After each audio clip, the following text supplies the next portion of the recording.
everyone, my name is Karen, this is my channel RatherBeReading, and today I'm bringing to you a recent reads video.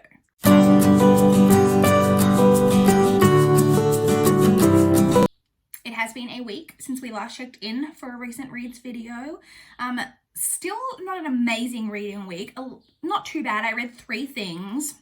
I still wasn't back in the office physically this week like I expected to be, but I will be back in the office next week. But I wasn't back in the office, so I didn't do any audiobook listening, so I just have the 3 things that I read apart from audiobooks. I was also reading a couple of other things, but we'll get into that further on into the video. So let's first talk about the 3 things that I did finish this week. So the first book that I completed was Shiny Broken Pieces by Sona, Charaipotra and Dhonielle Clayton. Just realizing how really nicely my nails are matching this cover. This is the sequel to Tiny Pretty Things. It's just a duology, so this is the final book. This is a YA contemporary series following 3 different characters who are all members of the American Ballet Academy. Yes, and they're all this. So the last book basically followed their second last year in the academy, and this follows their final year. And so they're basically the whole point of obviously this academy is that the top students will likely get offered a spot in the American Ballet Company, which is what, you know, they all want. So like I said, this is the sequel. Again, similar thoughts really to what I had with the first book. It is still really like kind of over the top in the drama and the things that people would do to each other.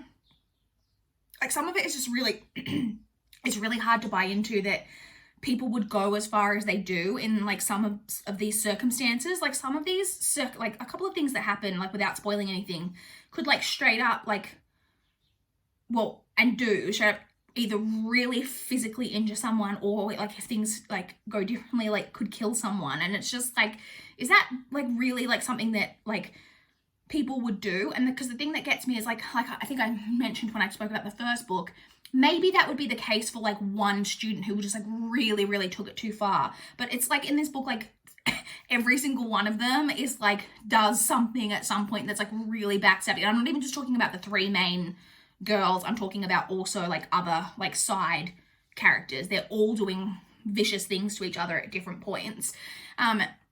This one again has trigger warnings for eating disorders and for suicide in this one as well. I said I did like that we kind of get a shift between 2 characters, like almost like a personality switch due to circumstances that happened in the first book, and that was kind of interesting to explore.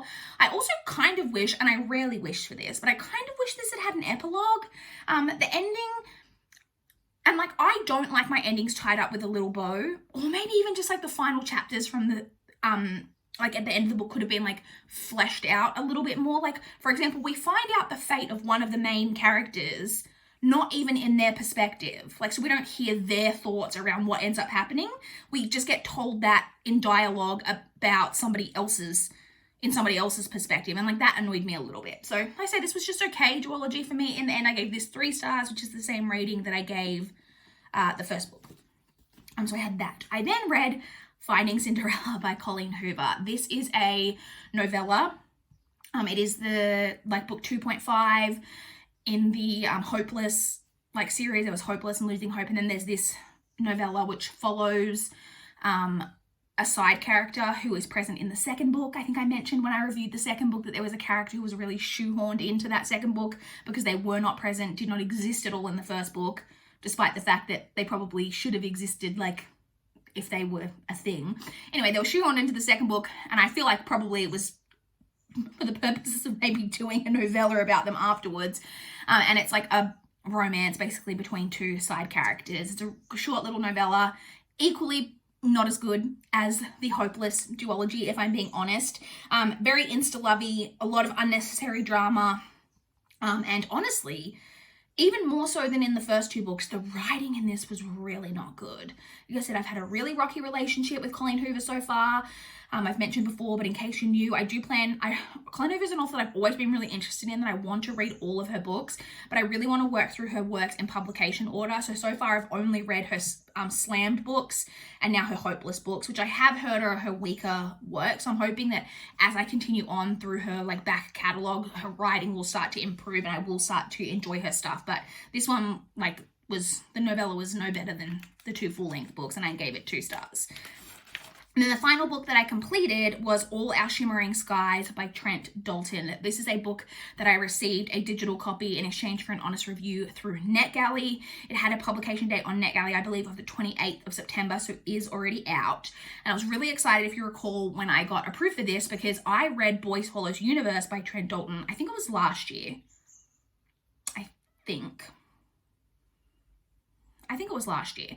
And was really surprised. It was a book that really took me by surprise, because he writes, it definitely falls into the literary fiction category. It's quite heavy, not heavy literary fiction in terms of the themes, although maybe in that way as well, but like, I just mean like quite, like, it's very literary fiction, but also does fall into some kind of magical realism themes as well. And it was getting a lot, he's an Australian author, and it was getting, Boy Swallows Universe got so much buzz when it came out. Like, it won a bunch of awards. It was really buzzed about in Australia.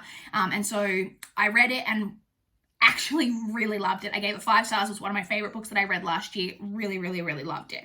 And so I was really excited to give this second book a go.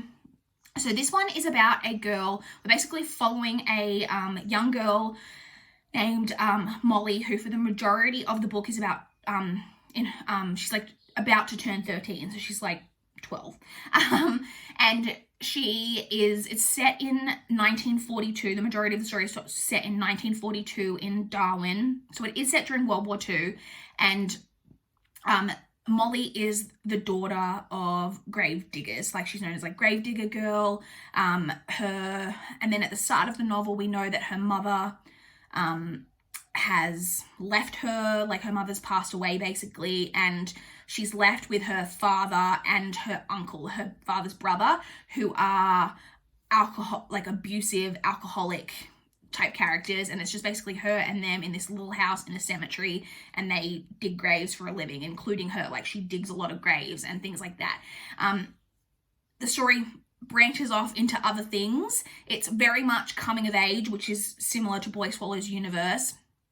Again, dealing with a lot of kind of similar themes to Boy Swallows Universe, in that it's dealing with a lot of inherited trauma in a way. Well, not just in a way. It deals a lot with inherited trauma, inherited prejudice. I'm not necessarily inherited prejudice, but like when people have a certain opinion about your family and like your ancestors, and how that trickles down to you, despite you not necessarily being obviously the same person as who your relatives are. It deals a lot with that. It definitely, like I said, with magical realism themes. I didn't love this the way that I loved Boy Swallows Universe. I still think it's a pretty good novel, and I think a lot of people will really enjoy it. The writing was still great. There was a lot in there to really, really enjoy.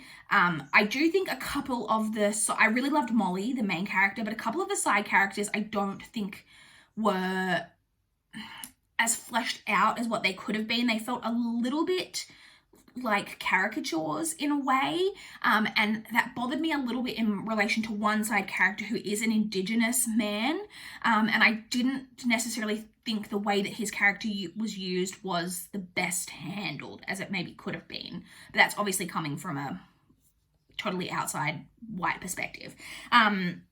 So I did really enjoy it, but like I said, and also it just didn't quite grab me. I didn't connect to it. I didn't feel for it the way that I felt for Boy Swallows Universe. There was something so raw and honest feeling about Boy Swallows Universe that it just didn't quite hit me in the same way for this book. It is still really like a good book. I think I gave it 3.5 stars. I would recommend checking it out, particularly if you did enjoy Boy Swallows Universe, but for me, it just didn't quite live up to that book. So those are the 3 things that I read. In terms of current reads, I actually have a bunch of current reads going on at the moment. So let's get the one that I've been talking about for weeks on end out of the way, The Golden Fool by Robin Hobb. That's the audiobook that I still technically have on the go, 34% of the way through it. Still haven't listened to any of it. Like I said, I was not back in the office, but I do expect to be back in the office full-time, all 5 days this upcoming week, sadly for me. And I will hopefully get through at least, even if I get through no other audiobooks, at least finish that audiobook off finally, because as I've mentioned, it's actually the 7th of November today, and I started that book on the 7th of October. So it's time to get that done. In terms of my other reads, I am reading Into the Water by Paula Hawkins. This was my TBR teacup pick from October, which I didn't get to because if you've been around for a few weeks, then you know that I had a terrible reading month in October. I am actually buddy reading this with my friend Mel. We're doing it split over 5 days, today being the third of those days, but I haven't read my section for today yet. So I'm on page 140, which would be approximately 40% of the way through. This is I don't need to go too much into it because I'll talk about it next week. Not in love with the writing and the perspective, the way that this is done, which I can't remember feeling that way about her previous book because I have read The Girl on the Train. So interesting, but like I said, I'll talk more about this next week because I will be finishing this over the next 3 days as I continue to buddy read this with Mel. And then I have another book on the go that I'm picking up. So I'm at the start of each day when I eventually get around to reading, which is never in the beginning of the day. It's like throughout the day, or normally quite often on work days, I don't get anything read in the day. And then I read finally when I get home from work or when I finish work for the day when I'm at home. This is the first priority and I read my section for the day, and then if I still have more reading time that day, then I am picking up another book, which is Far From the Madding Crowd by Thomas Hardy. This has been on my TBR for 3 months in a row, and I finally started it. I'm only 18% of the way through because like I said, I'm only reading it in little chunks as I finish this and have extra reading time.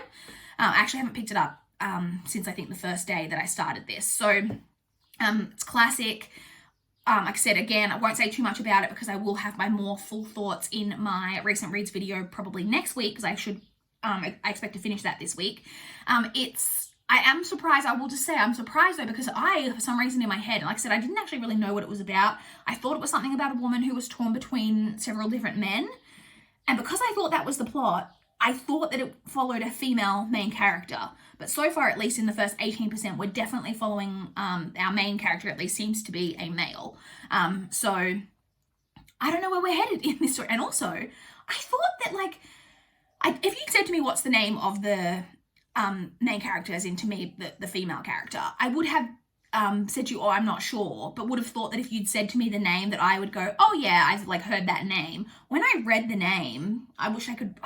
I'm reading it on ebook, so I don't have it physically, but it's like Bathsheba something, and I was like, I've literally never heard anyone say that name ever, so I don't know why you would care about that, but that's a little fun fact about my reading experiences with that book so far. So that's it, I guess. Those are the books I read. This is what I'm currently reading. I would love to chat with you guys in the comments down below if you've read any of these books, if you've got any thoughts on them, or if you want to chat about what you guys will be reading recently. Hopefully, with definitely being back in the office full time next week, I will have a bunch more, I'll have an actual Karen of old recent reads video where I'll hopefully will have a bunch of stuff to talk about next week. Like I said, I'd love to chat in the comments. Please like this video if you liked it. Please subscribe if you want to see more from my channel. That is all I have for this video today. Bye, guys.